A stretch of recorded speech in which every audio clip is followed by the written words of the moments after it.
In this video here, we're going to take a look at the YOLO-World model. It's an open vocabulary model that we can give a prompt, and then it's basically just going to detect that and draw a bounding box around it. So instead of having the YOLO models where we need to feed a data set and so on, there is open vocabulary model that can just detect arbitrary classes. They're significantly slower. They're more like a foundation model. You can prompt it, you can text prompt what you want to detect, you can give it a specific region and it's going to detect those objects. You can also point it to the specific objects that you want to detect, but they're slower. So there's different use cases for it. It's a very good model if you want to, like, for example, do auto labeling. We already have a video covering that. We also have a full pipeline and video covering how you can train this YOLO-World model end to end. So you could use it for auto annotations and then use that annotated dataset to train a smaller Ultralytics YOLO model for the fastest and best inference results. But let's just jump straight into it here. I'm going to open up the documentation. We're going to take a look at the model. So if you go inside the models tab, we also have the YOLO-E model. We have the YOLO-World. We already have a video covering the training. So here, for example, we can see how we can custom train this model on our own data set. Now we're going to see how we can run inference with it, see some results. It's only a few lines of code. So you can see the key features: real-time solution, efficiency and performance. We can have like an offline vocabulary as well, where it's prompt driven. If we scroll a bit further down, we can see we have a YOLO v8 world model. So this is pretty much just a variation of that, and we have all different versions. There's both a world 1 and also a world v2. You can export the world v2 models here, train, validation, inference, so you can export into an optimized framework. We have videos covering pretty much all of those things as well. Here we can see the comparisons with the mean error positions. They're looking pretty good. This is pretty much all it is. Let's jump into my code editor here and take a look at some examples. So I have a few videos that we're going to pass through. So here, for example, we have an indoor environment. We have some AI generated video here. Could also be used for synthetic data generation with the VU3 model. Also a video about that. Everything is covered on the Ultralytics YouTube channel. Here we have a city. Some people are walking around. Let's see how many we can detect it with this open vocabulary model, and a guy here riding on a horse. The first one here, we're just going to create an instance of our YOLO model. All the code is available. You can check everything in the documentation, GitHub. All of it is covered.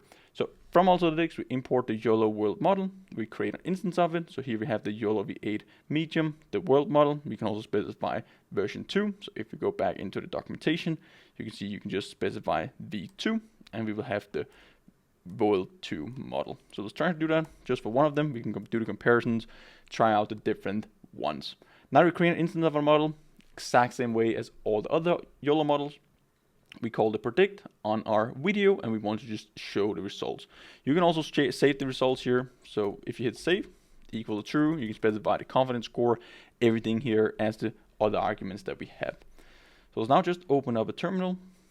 Only thing that you have to do if you run it on your local environment or anywhere, just pip install Ultralytics. If you're running into any errors, make sure to just upgrade it to the latest versions.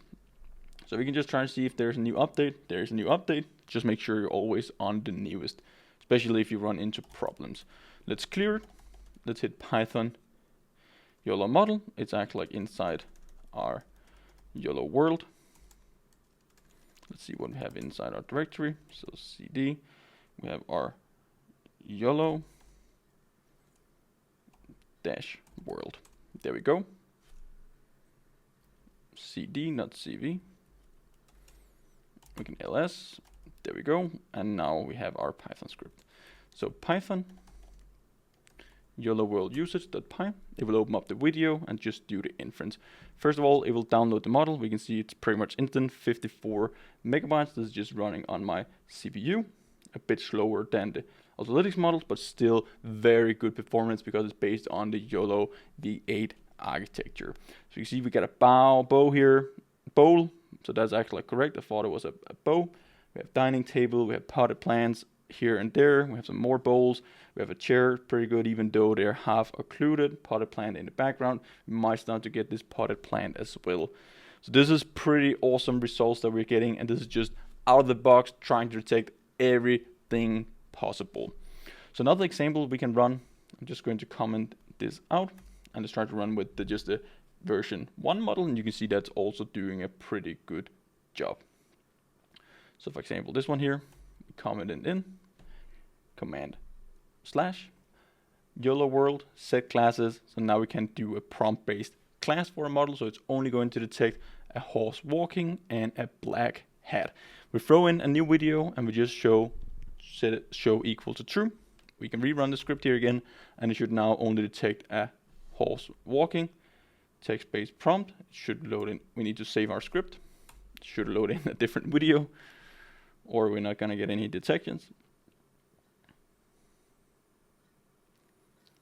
There we go. We have a black hat. We should also get our horse walking. So we're not really getting the results here. Maybe the confidence score is a bit too high. Let's try to go in and use the V2 model. See if we get different performance. Let's hope we are getting the detection. We're still only getting the black hat here, still missing the black horse. Let me try with some other prompt. Let me try with maybe a cowboy. And let's try with tree. Let's rerun it. We have saved the script. We're not getting the cowboy detections. We're not getting any tree detections. Could be the confidence score too high, but it really depends on the object as well. Let's try another example. On the other video, we will try with the horse again. So this is all we need. There we go, white horse walking, and this is going to be on a different video, so that's going to be this AI generated one. Let's run it. Let's hopefully we will get our horse detection now. There we go, we get a white horse walking. Even though we have other horses, it understands that this is the white horse that we are looking at. Sometimes we get some false predictions in the background.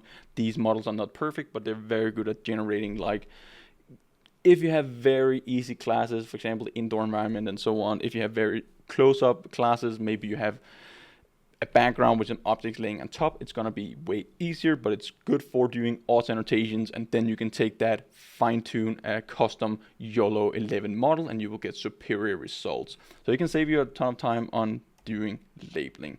The last one here I'm going to show is basically just object tracking. So it supports all the different tasks with Ultralytics as well. So the source is going to be our people walking. We're just going to track them around. Let's see how many people we're able to track. There we go. We're tracking all the people. We're tracking a clock here. This looks pretty good. We have a handbag as well. We get people even pretty far away. We can see it all the way down here in the background. We're still detecting persons, which makes sense. It's a pretty easy class to detect, but just imagine if you have to detect or label these people or some other objects. It's doing a pretty good job at that. It's a bit slower, not the same performance, but they have its own advantages and use cases. This is pretty cool. Definitely go and check it out. There's also the YOLO-E model. We have a video where we also fine-tuning that end-to-end on our own custom dataset. That's for instance segmentation. This model here is for update section. The other one is for instance segmentation. Make sure, check them out, try them out yourself, and then I just hope to see you guys in one of the upcoming videos. Until then, happy learning.